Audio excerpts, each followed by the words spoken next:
శ్రీ గణేశాయ నమః, శ్రీ గురు దత్తాత్రేయ నమః. ఈ వీడియోలో మనం ఈ రోజున సెప్టెంబర్ మాసంలో కుంభరాశి వారికి ఎలాగుందో తెలుసుకుందాం. కుంభరాశి ధనిష్ట 3-4 పాదాలు, శతభిషం 1-2-3-4 పాదాలు, పూర్వాభద్ర 1-2-3 పాదాలు కుంభరాశిలోకి వస్తాయండి. ఈ రాశిలో ఉన్న స్త్రీలకు పురుషులకు ఈ జూలై మాసం ఈ రాశిలో ఉన్న స్త్రీలకు పురుషులకు ఈ సెప్టెంబర్ మాసంలో గ్రహ సంచారం బాగుంది. ఈ సెప్టెంబర్ మాసంలో కుంభరాశి వారి గ్రహ సంచారం బాగుంది. గతంలో కంటే బాగుంది. గతంలో అంటే గత 3 నెలలుగా చాలా బాధపడుతున్నారండి కుంభరాశి వారు. అంటే శారీరకంగా మానసికంగా చాలా బాధపడుతున్నారు. ఆ బాధలు కష్టాలు కన్నీరు మబ్బు వీడినట్టు విడిపోయినని చెప్పుకోవచ్చు. అయితే కుటుంబ సఖ్యత బాగుంటుంది. భార్యాభర్తల మధ్య మంచి అవగాహన ఉంటుంది. ప్రేమానురాగాలు ఉంటాయి. కాకపోతే ఏంటంటే అప్పుడప్పుడు చిన్న చిన్న మాట పట్టింపులు వస్తాయి. దాన్ని మాత్రం మీరు పెద్ద చేసుకోకూడదు. దయచేసి చిన్న మాట పట్టింపులు మీరు పెద్ద చేసుకోవద్దు. అలాగే ఈ కుంభరాశిలో ఉన్నటువంటి వారికి గతంలో ఏదన్నా చిన్న గొడవలు వచ్చి విడిపోతే, అదే మనస్పర్ధలు వచ్చి విడిపోతే మీరు కూడా కలుసుకునే అవకాశం ఉంది. ఇకపోతే మీ సంతానం కూడా బాగుంటుంది. ఆరోగ్య విషయంలో మాత్రం జాగ్రత్త వహించండి చాలు. ప్రయాణ విషయంలో జాగ్రత్త. ధనం మాత్రం సమయానికి చేతికి అందుతుంది. ఆర్థిక లావాదేవీలు అయితే పూర్తవుతాయి. ఆర్థికంగా నిలదొక్కుంటారు. అలాగే విందు వినోదాల్లో పాల్గొంటారు. విలాసవస్తువులు కొనుక్కుంటారు. విలువైన వస్తువులు కొనుక్కుంటారు. శుభకార్యాల్లో పాల్గొంటారు. శుభమూలక ధన వ్యయం అవుతుంది. అయితే అనవసర ఖర్చులు ఉంటాయి, అధిక ఖర్చులు ఉంటాయి. వాహన రిపేర్లు, ఇంట్లో రిపేర్లు ఇవన్నీ ఉంటాయి. ఇకపోతే పెట్టుబడి విషయం మాత్రం కొంచెం జాగ్రత్తగా ఆలోచించి పెట్టుకోండి. ఏదన్నా దేని మీదైనా ఇన్వెస్ట్ చేసేటప్పుడు కాస్త ఆలోచించండి. అంటే పెద్ద అమౌంట్లు చేసేటప్పుడు. లేదంటే కొంచెం మంది అనుభవజ్ఞ సలహా తీసుకుంటే మంచిది. అనుభవజ్ఞ సలహా తీసుకోండి. ఇక బంధువర్గం వారు, మిత్రవర్గం వారు వారి యొక్క సహాయ సహకారం మీకు అందిస్తారు. పాత మిత్రులను కలుసుకుంటారు. వారితో సంభాషణ చాలా ఆహ్లాదకరంగా ఉంటుంది. దూర తీరాలు వెళ్తారు, తీర్థయాత్రలు వెళ్తారు.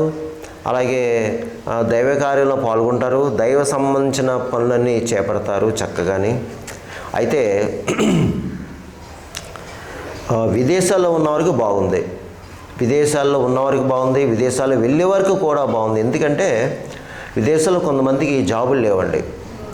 అయితే ఇప్పుడు మీరు ప్రయత్నం చేసుకుంటే తప్పకుండా జాబులు రావడానికి అవకాశాలు ఎక్కువ కనిపిస్తున్నాయి. అలాగే జాబులు రీత్యా వెళ్ళడానికి కూడా, జాబులు రీత్యా చదువు రీత్యా వెళ్ళేవారు కూడా బాగుందండి. ప్రయత్నం చేయండి. ఇకపోతే జీవన విధానం బాగుంది. అంటే జీవన వృత్తి బాగుంది. ఎవరు ఏ వృత్తిలో ఉన్నా ఆ వృత్తిలో రాణింపు ఉంటుంది, చక్కగా ఉంటుంది. మీ ఆ వృత్తిపరంగా బాగుంటుంది. మీ స్కిల్ బయటపడుతుంది. ఇక ఈ స్థిరాత విషయంలో కొలుక్కొస్తారు. అలాగే కోర్టు వ్యవహారాలు ఉన్నవారు కూడా తీర్పు మీకు ఫేవరబుల్గా వస్తుంది. ఈ మాసం ఏదైనా కుంభరాశి వారికి వ్యవహార జయం, శత్రు జయం, కార్యజయం, సంకల్ప సిద్ధి. మీరు ఏదైనా సరే దృఢ సంకల్పంతో ఉండండి. సంకల్పం పెట్టుకోండి. నేను ఇది చెయ్యగలను, సాధిస్తాను, సంపాదిస్తాను, ప్రయత్నం చేస్తానని పెట్టుకుంటే తప్పకుండా మీరు సక్సెస్ అవుతారు. ఇందులో కొంతమంది ప్రబుద్ధులు ఉన్నారు, బద్ధకస్తులు. ఆ బద్ధకస్తులు కూడా బద్ధకాన్ని విడనాడితే, ప్రయత్నం చేస్తే మీరు సక్సెస్ అవుతారు. ఇక రియల్ ఎస్టేట్ రంగంలో వరకు బాగుంది. స్పెక్యులేషన్ లాభిస్తుంది. మోటార్ ఫీల్డ్ వరకు బాగుంది. షేర్ మార్కెట్ వరకు బాగుంది. ప్రైవేట్ కాంట్రాక్ట్స్కి బాగుంది. అలాగే కళారంగంలో వారు అంటే సినిమా టీవీ రంగంలో వరకు బాగుంది. అన్ని రకాల డిపార్ట్మెంట్కి బాగుందండి. మంచి సువర్ణ అవకాశాలు కూడా వస్తాయి. చక్కగా దాన్ని ఉపయోగించుకోండి. మీరు దాన్ని ఉపయోగించుకోండి. ఇకపోతే రాజకీయ నాయకులకు బాగుందండి. ప్రజల్లో మంచి గుర్తింపు తెచ్చుకుంటారు. మంచి కార్యాలు చేపడతారు. గౌరవాలు లభిస్తాయి మీకు. కాకపోతే ధనం మంచి నెల అవుతుంది. మీకు తెలియని శత్రువులు ఉంటారు. ప్రయాణ విషయంలో జాగ్రత్త, ఆరోగ్య విషయంలో జాగ్రత్త. ఇక అన్ని రకాల వ్యాపారస్తులకు బాగుంది. జాయింట్ వ్యాపారస్తులకు బాగుంది.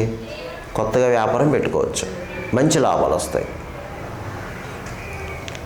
ప్రభుత్వ పరంగా ప్రైవేట్ పరంగా ఉద్యోగస్తులు కూడా బాగుందండి, చాలా బాగుంది.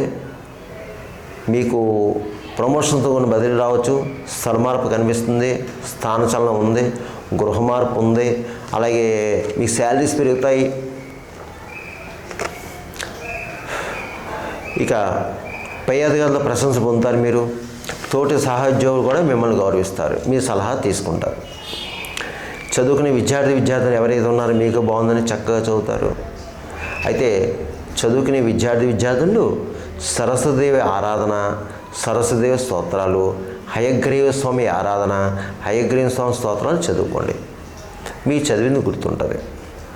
ఇక వివాహంగా అమ్మాయిలు అబ్బాయిలు ఎవరు ఉంటే వివాహ ప్రయత్నం చేసుకోండి. ఇక ఇందులో 60 సంవత్సరాలు పైబడ్డవారు ఎవరైనా ఉంటే, ఈ కుంభరాశిలో 60 సంవత్సరాలు పైబడ్డవారు ఎవరైనా ఉంటే మాత్రం మీరు ముఖ్యంగా ఆరోగ్య విషయంలోనే జాగ్రత్తగా ఉండాలి, ప్రయాణ విషయంలో జాగ్రత్తగా ఉండాలి, ఇతరుల విషయంలో జాగ్రత్తగా ఉండాలి, ఎవరిని ఏమీ తోలనాడవద్దు. అలాగే ఈ కుంభరాశిలో ఉన్నవారు అందరూ కూడా దయచేసి బ్రాహ్మణుని, గురువుని, పెద్దలని గౌరవించండి, వారితో మర్యాదగా ప్రవర్తించండి, వారిని గౌరవించండి, దూషణ చేయవద్దు దయచేసి. ఎందుకంటే కుంభరాశి వారు ఏళ్ళ నర్సనలో ఉన్నారమ్మా, చాలా జాగ్రత్తగా ఉండాలి, మీరు చాలా జాగ్రత్తగా ఉండాలి. మీ పని మీరు చేసుకుని వెళ్ళిపోండి, ఇతరుల విషయం జోక్యం కలిగించుకోవద్దు, మీ జీవనం మీరు చూసుకోండి అమ్మా, చాలు. ఇకపోతే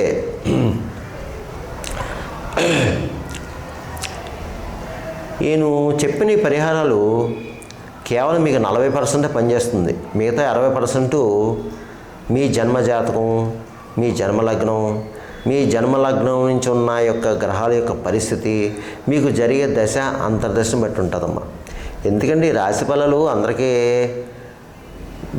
జరగాలని రూల్ లేదు, జరగకూడదని రూల్ లేదు. కొంతమంది కాల్ చేస్తారు, గురుగారు మీరు చెప్పినవి బాగున్నాయండి, రాశి ఫలాలు మాకు జరిగినాయండి, పరిహారాలు బాగున్నాయని కొంతమంది. గురువుగారండి నాకు మీరు చెప్పినవి జరుగుతా లేదండి, ఏదో చెప్తున్నారు కొంతమంది కాల్ చేస్తారు. అందుకని మీరు నా వీడియో చూసి వీక్షలు తప్పకుండా చూడండి, తప్పకుండా మీరు మీ యొక్క జాతక పరిశీలన చేయించుకోండి. మీరు సమస్యలు ఉన్నవారు ఎవరైనా ఉంటే జాతక పరిశీలన చేయించుకోండి, ఒకసారి చేయించుకుని మీకు కావాలంటే కింద నెంబర్ ఉంది, ఆ నెంబర్ కాల్ చేయండి, మీకు తగిన సలహాలు సూచనలు ఇవ్వడం జరుగుతుంది. ఇక ఈ కుంభరాశి వారు నేను చెప్పిన పరిహారాలు చేసుకుంటే ఈ మాసంతో మీకు బాగుంటుంది. అది ఏమిటంటే ఈ సెప్టెంబర్ మాసంలో వినాయక చవితి, గణపతి నవరాత్రులు, చక్కగా నవరాత్రులు గణపతి స్వామిని ప్రార్థించుకోండి, ఆయనకి అష్టోత్తర పూజలు చేయించుకోండి, అభిషేకాలు చేయించుకోండి, అలాగే ముఖ్యంగా హోమాలు చేయించుకోండి అమ్మ. ఎందుకంటే ప్రతి దేవాలయాల్లో కూడా ఈ నవరాత్రులు కూడా లక్ష్మీ గణపతి హోమం జరుగుతుంది, దయచేసి చేయించుకోండి. ఎందుకంటే మనకి ఏ పని ముందుకు వెళ్ళాలన్నా గణపతి స్వామి యొక్క అనుగ్రహం, ఆశీస్సు ఉంటే కానీ మన పనులు ముందుకు వెళ్ళవు. మనకి గణపతి స్వామిని పట్టుకోండి, ఆయన ప్రార్థించుకోండి, ఆయన స్తోత్రాలు చదువుకోండి చక్కగానే. అలాగే అన్నదానాలు కూడా జరుగుతాయి ప్రతి చోట కూడా, ప్రతి వీధిలో ఆ అన్నదానంలో పాల్గొనండి. అలాగే అన్నదానం మీ వంతు సహాయం కూడా చేయండి అన్నదాన నిమిత్తం. అలాగే మీరు శివాలయంలో ఒకసారి అభిషేకం చేయించుకోండి. అలాగే ఒక శనివారం శని భగవానికి అభిషేకం చేయించుకోండి. వీలైతే ఏదన్నా పుణ్యక్షేత్రం వెళ్ళి, అది శని భగవాని యొక్క క్షేత్రం వెళ్ళి అక్కడ శని భగవానికి తైలాభిషేకం చేయించుకోండి వీలైన వారు. లేకపోతే మీ ఊర్లోనే దగ్గరలో శివాలయంలో నవగ్రహాల దగ్గర శని భగవానికి పూజ చేయించుకోండి, అభిషేకం చేయించుకోండి, చాలు. తర్వాత ముఖ్యంగా మీరు వీలైతే దేవాలయంలో కానీ ఇంట్లో కానీ సత్యనారాయణ స్వామి వ్రతం చేయించుకోండి. దేవాలయంలో కానీ ఇంట్లో కానీ చక్కగా ఏదో మీకు ఉన్నంతలో, మీ శక్తి ఉన్నంతలో సత్యనారాయణ స్వామి వ్రతం చేయించుకొని ఏదో నలుగురికి కాస్త భోజనం పెట్టండి. ఇక మోగజీవులకు ఆహారం పెట్టండి, గోవుకి గడ్డి పెట్టండి, కాకులకి తీపన్నం పెట్టండి, పిచ్చుకలకు ధాన్యం వేయండి, పావురాలకి జొన్నలు వేయండి, కుక్కలకి బిస్కెట్లు బ్రెడ్ పెట్టండి. ఎవరైనా మీకు భిక్షగాళ్ళు దొరికితే ఆ భిక్షగాలికి కాస్త ఏదో పండో ఫలమో ఇవ్వండి, ధనాన్ని ఇవ్వండి. ఇకపోతే ముఖ్యంగా మీకు ఎప్పుడైనా ఈ పారిశుద్ధ కార్మికులు తారసపడితే, ముఖ్యంగా పారిశుద్ధ కార్మికులు, ముఖ్యంగా శనివారం, ఏ రోజున పర్వాలేదు, ముఖ్యంగా శనివారం పారిశుద్ధ కార్మికులు మీకు తారసపడితే వారికి ఒక పండో ఫలమో ఇచ్చి చేతిలో ఎంతో కొంత దానం పెట్టండి, లేదంటే కడుపు నిండా భోజనం పెట్టండి, అంతే చాలు. ఇక నేను చెప్పిన ఈ పరిహారాలు చేసుకుంటే మీకు మంచి జరుగుతుంది, మేలు జరుగుతుంది. సర్వేజన సుగుణభవంతు, శుభమవతు, స్వస్తి.